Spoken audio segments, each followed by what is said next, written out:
Story channel 786 देखने वाले तमाम दोस्तों को अस्सलाम वालेकुम। Rimple stand skin. एक दफा का जिक्र है, एक घने जंगल के पास एक छोटी सी रियासत थी। जंगल में जिन भूतों की कहानियां मशहूर थी, लेकिन रियासत में रहने वाले लोग एक नौजवान अक्लमंद बादशाह की बादशाहत में हंसी खुशी जिंदगी गुजार रहे थे। वहां पर एक गरीब किसान अपनी प्यारी और खूबसूरत बेटी के साथ रहता था। किसान बहुत शेखीबाज था और हर बात को बढ़ा चढ़ा कर लोगों को बताता था। उसने काफी लोगों को बेवकूफ बनाया था और उसकी शिकायत बादशाह तक पहुंच गई। बादशाह ने उसको सबक सिखाने का फैसला किया। उसको अपने दरबार में बुलाया। किसान दरबार में आया और बोला, बादशाह सलामत, मैं आपका बहुत शुक्रगुजार हूँ कि आपने मुझे मिलने के लिए बुलाया। मैं आपको अपनी और अपनी बेटी के बारे में कुछ बताना चाहता हूँ। बादशाह बोला, जी जरूर, अपने बारे में बताएं और अपनी बेटी के बारे में बताएं। किसान बोला, मेरी जो बेटी है वो दुनिया की हसीन तरीन लड़की है। उसकी खास बात ये है कि वो भूसे से सोना बना सकती है। बादशाह बोला, ये तो वाकई काबिले तारीफ हुनर है। अगर तुम्हारी बेटी इतनी ही होशियार है तो उसको हमारे पास लेकर आओ ताकि हम उसे आजमा सके। हाँ जी जी बिल्कुल, बादशाह सलामत, बिल्कुल। किसान ने घर जाकर सारा वाकया अपनी बेटी को बताया।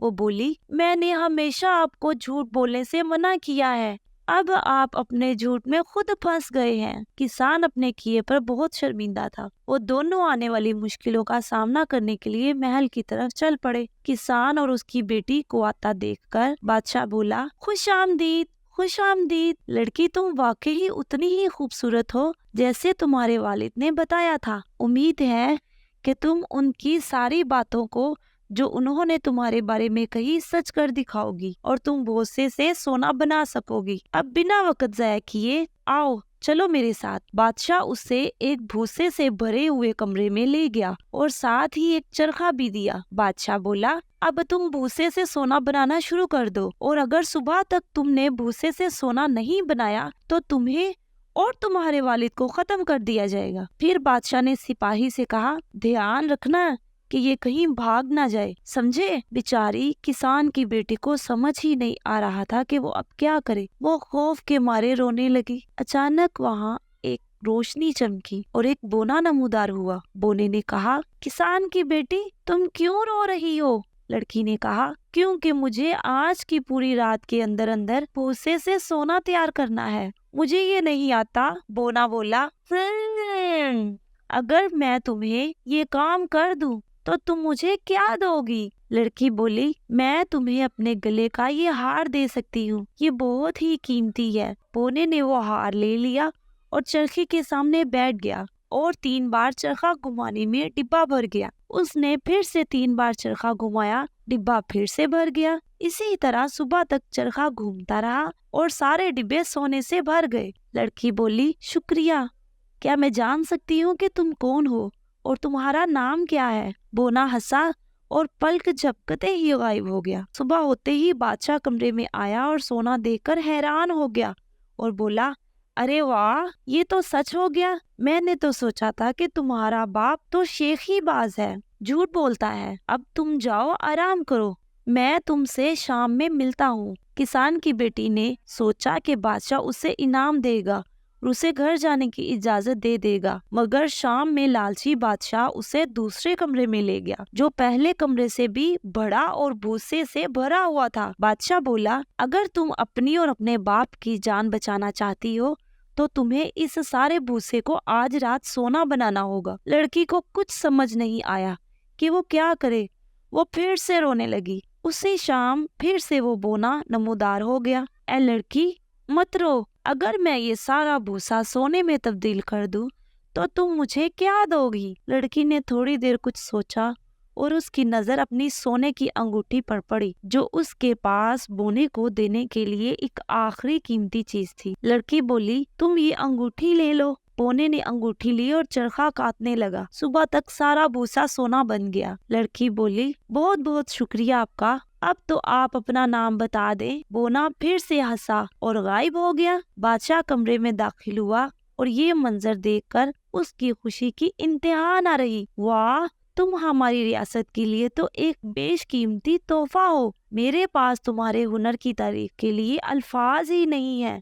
अब तुम जाओ, आराम करो, हम शाम में मुलाकात करेंगे। सूरज गुरूब होते ही लालची बादशाह लड़की को फिर से एक बड़े कमरे में ले गया, जो पहले से भी बड़ा और भूसे से भरा हुआ था। बादशाह बोला, इसे भी आज रात में सोना बना दो, और अगर तुम आज कामयाब हो गई तो मैं तुम्हें अपनी बीवी बना लूंगा। मुझे तुमसे ज्यादा बेहतर इस दुनिया में और कोई नहीं मिल सकती। जैसे ही बादशाह कमरे से गया, बोना तीसरी बार नमूदार हुआ। बोना बोला, इस बार भी मैं अगर भूसे से सोना बना दूं तो तुम मुझे क्या दोगी? लड़की बोली, मेरे पास देने के लिए अब कुछ भी नहीं है। फिर ये कहकर वो रोने लगी। बोना बोला, अच्छा अच्छा, रोना बंद करो। तुम मुझसे वादा करो कि जब तुम मलका बन जाओगी तो अपनी पहली औलाद मुझे दे दोगी। इसकी बात मानने के अलावा उसके पास और कोई चारा नहीं था। तो लड़की, अब तुम अपना वादा याद रखना। लड़की बोली, हाँ, मैं वादा करती हूँ। बोने ने तेजी से सोना बनाना शुरू कर दिया। सारा भूसा फिर से सोने में तब्दील हो गया। जैसे ही उसने अपना काम खत्म किया,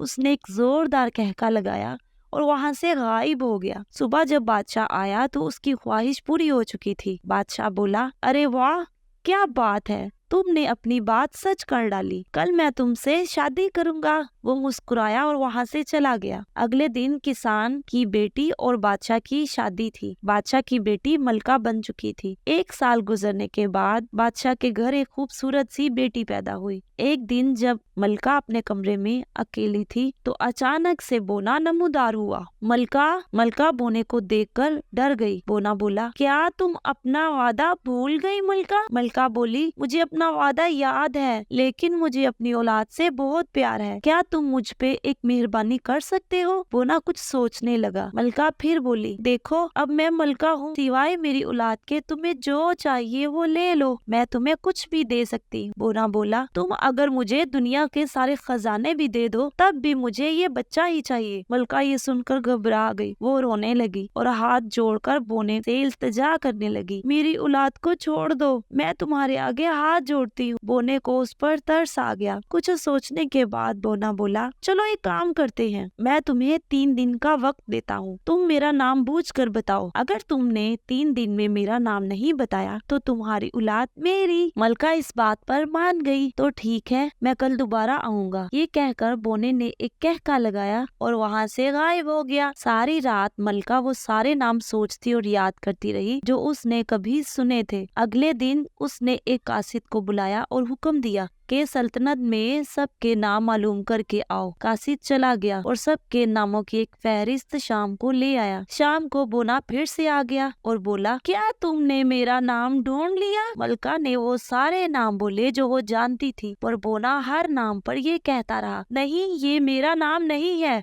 और हंसता रहा। फिर बोना बोला, आज के लिए इतना ही काफी है, मैं कल फिर आऊंगा। ये कहकर वो वहाँ से गायब हो गया। दूसरे दिन मलका ने आसपास रियासत के अनोखे और अजीबोगरीब नाम मालूम करने के लिए कासिद को भेजा। कासिद सब नाम ले आया। दूसरे दिन शाम को बोना फिर से नमूदार हो गया। मलका नामों की फहरिस्त के साथ पहले से तैयार थी। मलका ने दूसरे दिन भी एक के बाद एक सब नाम बोले और बोना ये बोलता रहा, नहीं बाबा नहीं, ये मेरा नाम नहीं है। फिर एक जोरदार कहका लगाता। फिर बोना गुस्से से बोला, मलका, कल आखिरी दिन है और मुझे नहीं लगता कि तुम अपनी औलाद को बचा सकोगी। ये कहकर वो हंसा और वहाँ से गायब हो गया। मलका बहुत परेशान हो गई थी, लेकिन तीसरे दिन उसके कासिद ने कुछ अनोखा मलका को आकर बताया। कासिद बोला, मलका आलिया, मैं कोई नया नाम तो नहीं ढूंढ सका, मगर आज मैंने कुछ अजीब सा जंगल में देखा। मलका बहुत हैरानी से कासिद को देखने लगी। कासिद बोला, जब मैं जंगल से गुजर रहा था, मैं एक पहाड़ के पास पहुंचा। वहाँ करीब ही एक छोटा सा घर था